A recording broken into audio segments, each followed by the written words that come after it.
할렐루야. 오늘은 사도행전 11장 올려드립니다. 사도행전 11장 1절.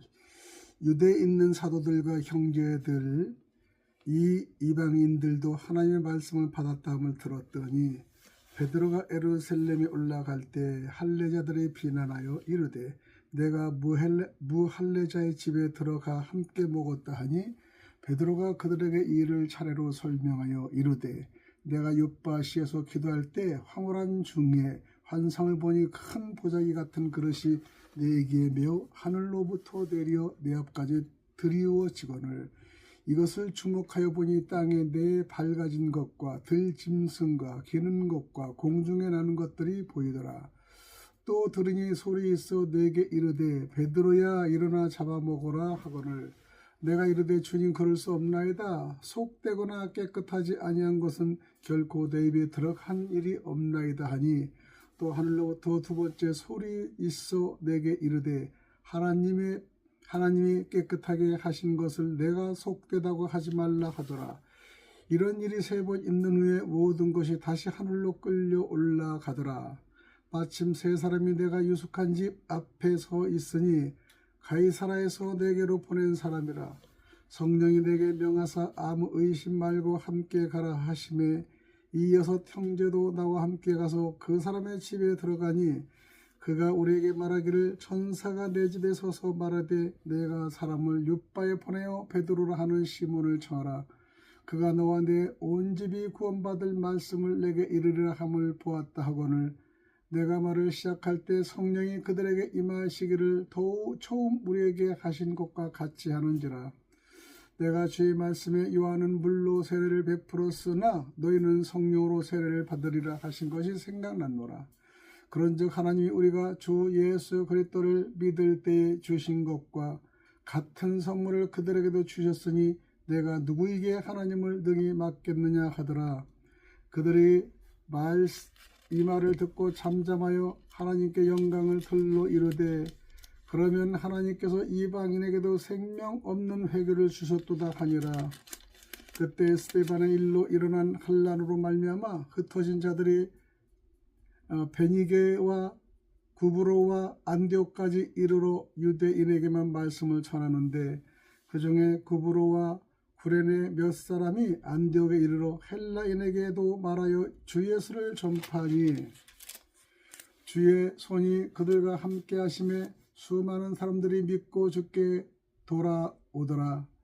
예루살렘 교회가 이 사람들의 소문을 듣고 바나바를 안디옥까지 보내니 그가 이르러 하나님의 은혜를 보고 기뻐하여 모든 사람들에게 굳건한 마음으로 주와 함께 머물러 있으라 권하니 바나바는 착한 사람이요 성령과 믿음이 충만한 사람이라. 이에 큰 무리가 주께 더하여지더라. 바나바가 사울을 찾으러 다소에 가서 만남에 안디옥에 데리고 와서 둘이 교회 1년간 모여 있어 큰 무리를 가르쳤고 제자들이 안디옥에서 비로소 그리스도인이라 일컬음을 받게 되었더라. 그때의 선지자들이 예루살렘에서 안디옥에 이르니 그 중에 아가보라 하는 한 사람이 일어나 성령으로 말하되 전하에 큰 훈경이 들리라 하더니 글라우디오 때 그렇게 되니라. 제자들이 각각 그 힘대로 유대에 사는 사람들 형제들에게 부처를 보내기로 작정하고 사도행전 11장 마지막 30절입니다. 30절 이를 실행하여 바나바와 사울의 손으로 장로들에게 보내리라. 할렐루야. 사도행전 11장 1절에서 30절까지 올려드렸습니다. 사도행전 11장 1절에서 30절까지 본문 해석을 드리겠습니다.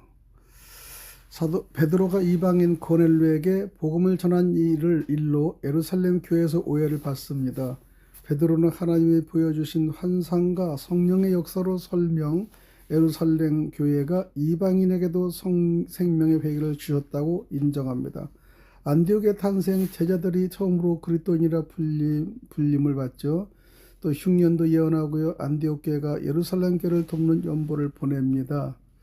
교회 간의 핵심 조회는 교회 간의 안에 갈등이 그러나 하나님의 뜻이 있습니다. 기준입니다. 1절 18절이죠. 갈등이 때도 하나님의 뜻을 우리가 맞춰야 됩니다. 예루살렘 성도들의 문제를 제기하지만은 내가 할례받지 않은 사람들과 함께 먹었다. 당시 유대인 신앙가는요 이방인과 식탁교제는 부정하다고 여깁니다.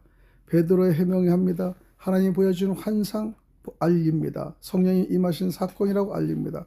결론은 하나님이 하신 일을 누가 맡겠느냐는 것이죠. 교회 안의 전통 관습보다 하나님의 현재 역사가 더 우선돼야 됩니다.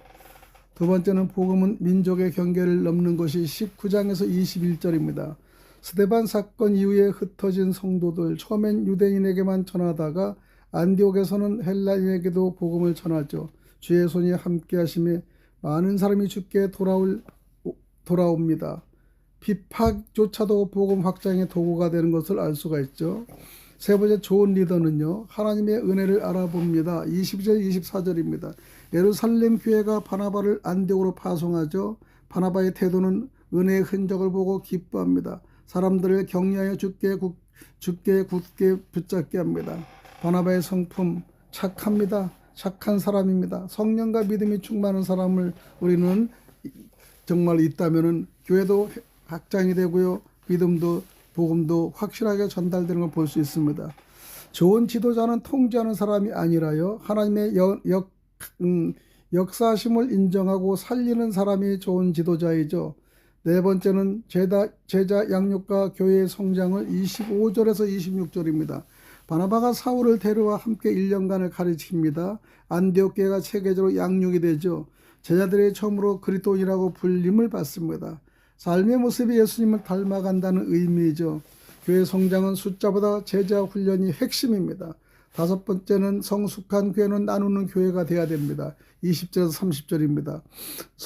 선지자 아가보가 흉년을 예언합니다. 안디옥 교회가 예루살렘 교회를 돕기에 연보를 하죠. 교회는 받는 공동체가 아니라 섬기고 돕는 공동체가 되어야 됩니다. 성령 충만의 열매는 구제와 연대이죠. 오늘 3대 메시지를 설교 포인트를 말려드리겠습니다. 첫 번째는 하나님이 하신 일을 사람의 틀로 막지 말라는 것이죠. 전통 관습보다 성령의 역사가 기준입니다. 두 번째는 복음은 경계를 넘을 때 능력이 드러납니다. 민족, 문화, 편견의 벽을 넘어야 합니다. 교회는 살아서 움직이기 때문입니다. 세 번째는 성숙한 교회는 가르치고 나누고 연결합니다. 제자 양육 사울이죠. 격려하는 리더십은 바나바입니다. 돕는 공동체는 연보이죠. 오늘의 적용 질문은 나는 내 기준과 익숙함으로써 하나님의 새 일을 맡고 있지는 않은가 한번 회개하고 생각할 볼 문제입니다. 또 두 번째는 우리 교회는 받는 교회인가 흘려보내는 교회인가 생각을 해보는데 아직까지 우리는 그렇지 못했네요. 주님께 회개하고 또 그렇게 보내는 걸로 많이 노력을 하겠습니다. 나는 사람을 평가하는 것, 은혜를 발견하는 것, 이것이 지도자의 큰 덕목입니다. 기도드리겠습니다. 하나님 아버지, 내가 가진 신앙의 틀과 고정관념으로 주님의 역사를 제한하지 않게 하옵소서. 베드로가 순종하게 하시고 바나바가 은혜를 알아보게 하셨던 것처럼 우리도 성령의 역사 앞에 겸손히 서게 하시며 사람을 살리고 세우는 교회 되게 하옵소서. 받기만 하는 신앙이 아니라 나누고 섬기며 연결하는 성숙한 공동체로 우리를 빚어 주옵소서. 예수 그리스도의 이름으로 기도드리옵나이다. 아멘.